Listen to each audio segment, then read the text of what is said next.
শারীরিক অসুস্থতার কারণে দিল্লি যেতে পারছেন না মুকুল রায়। এমনটাই জানালেন তার পুত্র শুভাংশু রায়।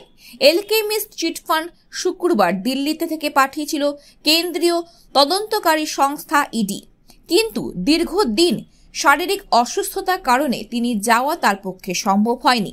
এই বিষয়ে মুকুল পুত্র শুভাংশু রায় বলেন, গত 3 দিন আগে দিল্লিতে থেকে পাঠিয়ে ইডি নোটিশ দিয়েছিল, কিন্তু বাবার শারীরিক অসুস্থতার কারণে তিনি দিল্লি যেতে পারবেন না।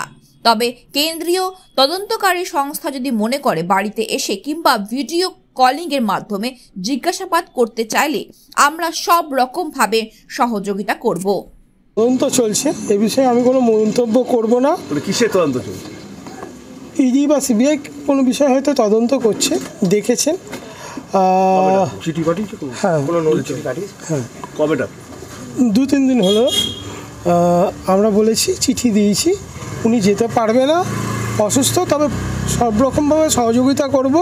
যদি বাড়িতে আসতে চায় সেটাও ওয়েলকাম, যদি ফোনে কথা বলতে চায়, ভিডিও কনফারেন্সে হোক, যেখানে হোক, যেভাবে বলবে আমরা সহযোগিতা করব। কিন্তু আপনারা তো দেখলেন, বাইরে বেরিয়েছিল একবার, কি অবস্থা আছে আপনারা নিজেরাই তো দেখলেন। মেডিকেল গ্রাউন্ডে জানিয়েছেন এই কথা? মেডিকেল গ্রাউন্ড জানিস, অ্যাম্বুলেন্সে নিয়ে যাওয়ার কোনো ব্যবস্থা?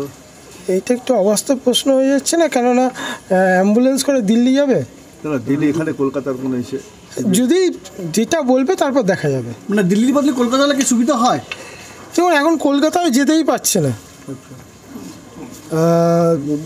বাড়িতে এসে যদি কথা বলতে চাই আমরা সবসময় কোঅপারেট করি। সামনে লোকসভা